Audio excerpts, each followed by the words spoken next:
Very quickly, please present yourselves, okay? What you do, very quickly, so the people know you.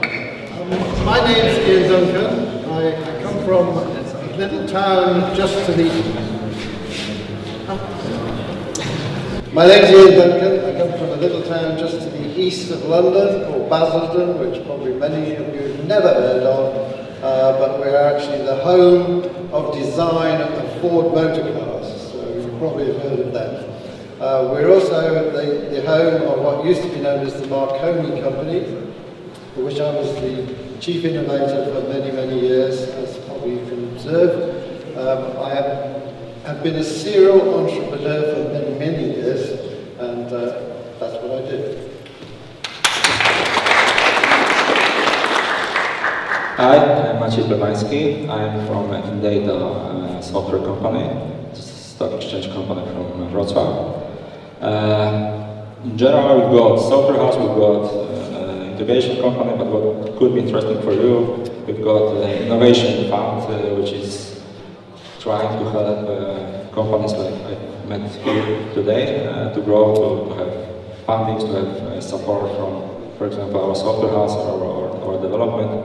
So I've seen a lot of interesting projects here today and hope to see more in the future.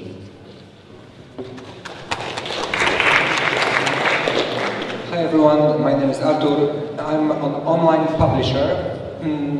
I own a website called tanieloty.pl, and we have a website that writes about cheap flights, about travel deals, and quite popular in Poland. Thanks.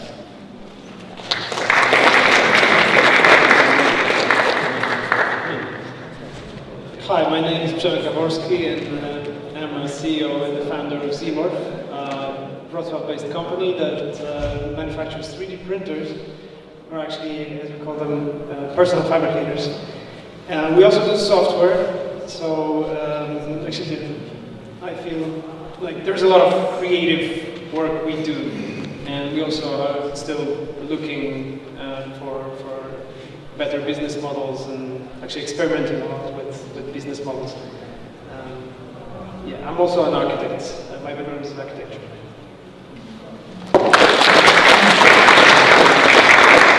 You know me, Aleksandra Szczepaniak, public speaking presenter, and I am the person who's going to torture them with questions. Question number one is, of course, about opportunities. Where do you see opportunities? Who first? Przemek, you're holding the microphone, I think it's going to be you. Okay, well, first of all, I see Wrocław as an amazing city with amazing human capital. And I've been here I studied here for 5 years. Originally, I come from Jelenia Góra, which is a small town next to the mountains, close to the mountains. I left for many years. I've been in the UK for a while. Then I came back here, and I've seen very interesting transformations. And because of my ties with universities, I see like really amazing, let's say, mine of talents in here. And the networking and the atmosphere in between the creative people in the city actually is one of the key things that helped me to create a startup and now a very well-functioning company, which wouldn't be possible without this human capital. I believe this is the key factor. And so the talents and the skills that you can find in here, that's the opportunity that I think me and my co-founders, we seize that. And I believe there is still a lot in Wrocław that anybody who wants to build a startup can use in this sense. So for me, the opportunity is the people. Wonderful. Okay, opportunity, people, that's why you are here, remember people. So I hope you've exchanged some cards. The same question to Artur Kowalczyk. So one is people. Yeah, I think one of the best opportunities nowadays is going online. Internet. I've been an enthusiast of internet since I first connected via dial-up on my computer, and I said, oh my God, I can ask any question, I can get the answer right away, I can check on forums. If I have a problem, I find the solution. And I think going online for many businesses is a great opportunity. We operate in travel, we operate in online travel, and there's a vast amount of opportunities out there. People just change their habits these days. The revolution happened just now, just while we talk. So I think if you do the business offline, think of going online as soon as possible, because this is where the most of the businesses will be. So yeah, go online. Okay, so first step, find the people. Second step, go online. And the third step, Maciej, tell us.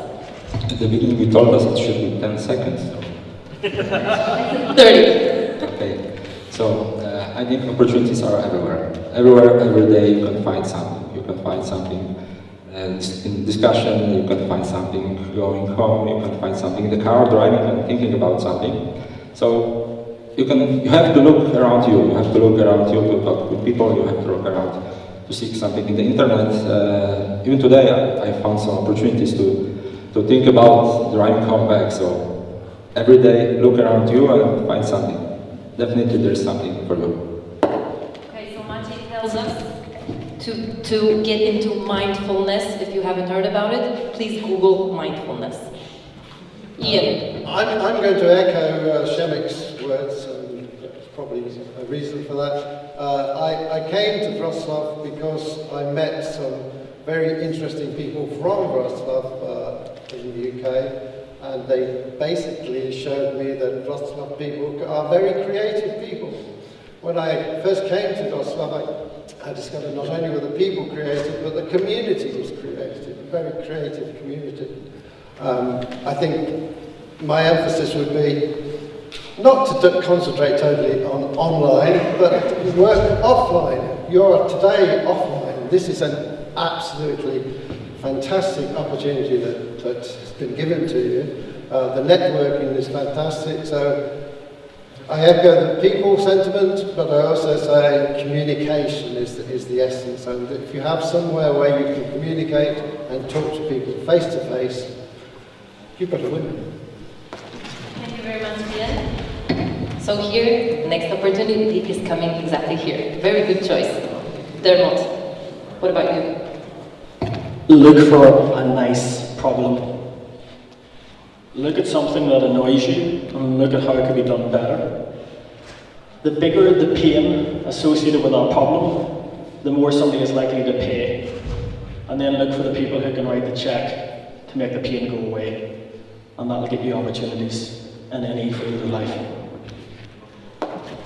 Are you taking notes? Because after this, you're going to have a wonderful list. Problems, solving people's problems and helping people. That's more or less it. We want to help people. That's what people pay for. Okay, very good. Round number 1 finished. Round number 2. Please tell me, briefly, 3 things you would do differently if you're faced with your version that's starting the business. 3 things you would do differently now.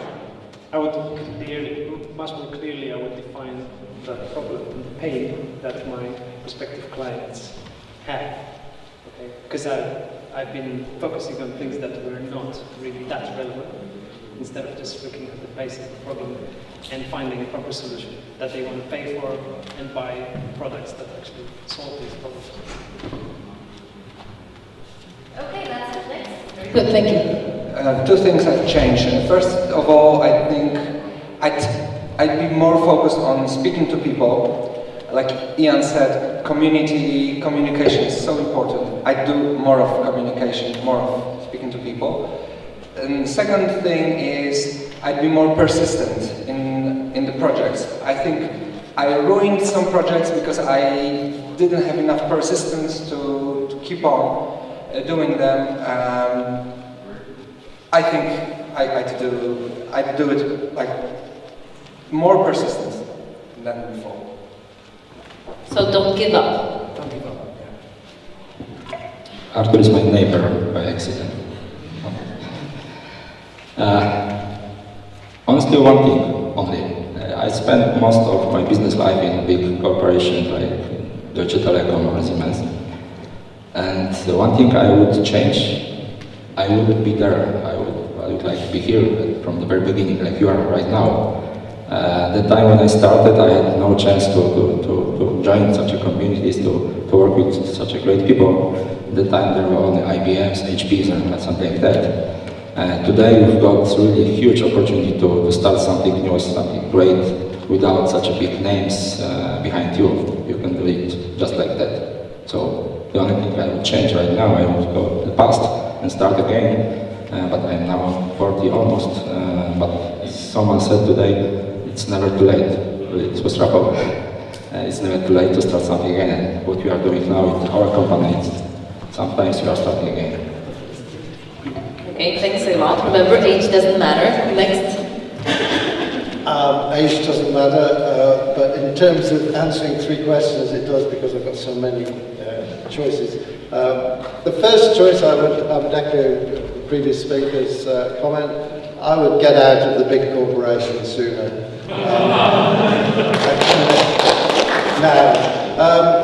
I was actually forced out of it by having a heart attack and a triple bypass. Unbelievably, out after 2 days. I felt so good. I thought, I don't want to work for them anymore. I'm working for me for the rest of my life. And I think that's the second and the third answer to the question is, think about yourself, your health, your family first, and forget the corporations. Thank you. And this is very important. Usually first we need to feel well so we can help other people. Rafa. Well, you remember the question? Yes, I have just joined you. I will have to run for the airport, unfortunately. But, you know, I will leave you to this amazing group of mentors. But there is one anecdote which really applies to what you need to have if you want to run a successful startup. And this anecdote dates back to the great General Napoleon. When he was recruiting his generals for the wars, he was looking for 3 things in his generals. First, he asked them to be strategically talented. Secondly, he demanded that they are talented also tactically. But first and foremost, what Napoleon demanded from his generals was that they have luck. And I wish you all luck in your startups. Thank you. A big round of applause for that. I know you have to disappear for the Airbus, so I'll answer the question. The 2 big things that I learned is, first of all, it is not about doing something that is technically better, because that will always change. It is, and what I do now is I focus on getting in front of the guy who can write the check, and unless I can get a written commitment off them as a customer, I don't get involved. I don't care how good or big the opportunity is. That is my number 1 rule now. The other thing that I would do differently is that I was very fortunate whenever I set up my first company that I got a very, very experienced board of directors and strategic advisors. And I just come out of university, but I didn't challenge them enough. So because they had been successful in business before, and most of them had been successful in one business that they'd set up and on for their entire lives, because I'm quite old, and this is before, you know, startups and new tech and things like that. I didn't challenge them, so I listened completely to what they said and, you know, implemented their advice. So what I would say to you is listen to everybody. You're going to find wisdom in places that you do not know. Ask everybody for advice and help, and again you will find connections in places that you've never dreamed of. But always make your own decisions, and always make sure that you've thought out why you're doing it and that you actually believe in it yourself. I have one more tricky question about opportunities. And actually, I will first answer the question so you have an idea and you can think about it. Which has been the greatest opportunity that you actually used in your life? The greatest opportunity that I used in my life was getting fired. I got fired, I thought things over, and then I thought, okay, you don't want me? No problem, I'll do it myself. Even better. That was the greatest opportunity, actually, that I used. Getting fired. What about our participants? I knew that's going to be a tricky question. Yeah, okay. I'm puzzled a little bit because there are so many things that I could consider the biggest thing. Yeah, but definitely there are moments in life where you actually think that you could go the safe way. Like, okay, go to the corporation, work in a corpo. It's nice, of course, and you can actually do that for years without being fired if you are good in what you're doing. But what I did at some point after 7 years of working for the corporations was that despite of the fact that I was happy, I had a good salary, I had a great job, I said, okay, fine, that's it. And I believe that was this moment where the interesting things started to happen. So that was the moment that I seized, and I think that was the most important thing that I did in my life. So stop walking the safe path, just go into more interesting, winding roads. Yeah. Hey Chris, my private advice is take up some high-risk sports. It's a good idea. Next answer. I think my greatest opportunity was to start my own business. When I came back from London, I lived in London for 3 years for an online marketing agency. At one point, I decided to go back to Poland, and I think the greatest opportunity was to start a business and think about what can I do, and I didn't know actually exactly what to do, so I started 15 different projects at the same time, and I said, okay, let's try slowly to grow these projects and see which ones work. And most of them died, but one of them, Panilote, kicked off and it's working. So I think, yes, the greatest opportunity was to start your own business, think about yourself as an entrepreneur and what you can do to solve people's problems and make some money on it. So I've got two. Could be two? Okay. First one is similar to yours because, as I said before, one of my best options was to leave big companies, so it was quite similar to you, but this was the business part. And the private part was short story. I was sitting in my school with my friend, and we have seen two beautiful girls walking through the corridor, and we had a bet. One of us took the lady on the left, and the second one on the right. In fact, I took on the left, and I won the bet, and she is my wife. I have got 2 children, and it was one of the best decisions I made.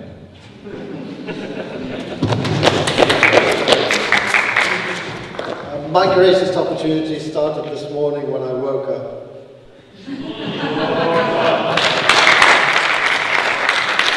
And I was invited to TechSaturdays, so thank you very much.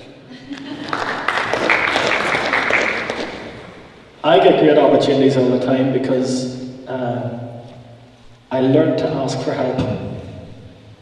Whenever I set up my company at the start, the first company I set up became massively profitable very, very soon. And I believed that I had the Midas touch. And then I pivoted the company from effectively a trading company into a software company because everybody we talked to thought the product was fantastic. But I didn't realise that the sales cycle would be about 3 years and there would be extremely large complications because of the nature and size of the project.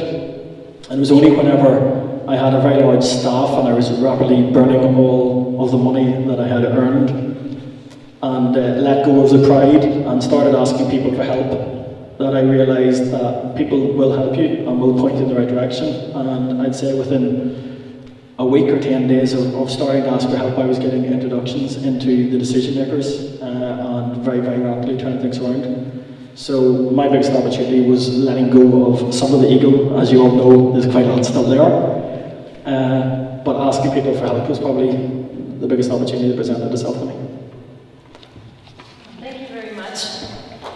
To sum up, guys, I would say that a big opportunity is also to accept refusals. If people refuse, you go on. A refusal is an opportunity as well. Thank you very much for your insights and thoughts. I hope you made notes. And that's it. Put your hands together for all our members.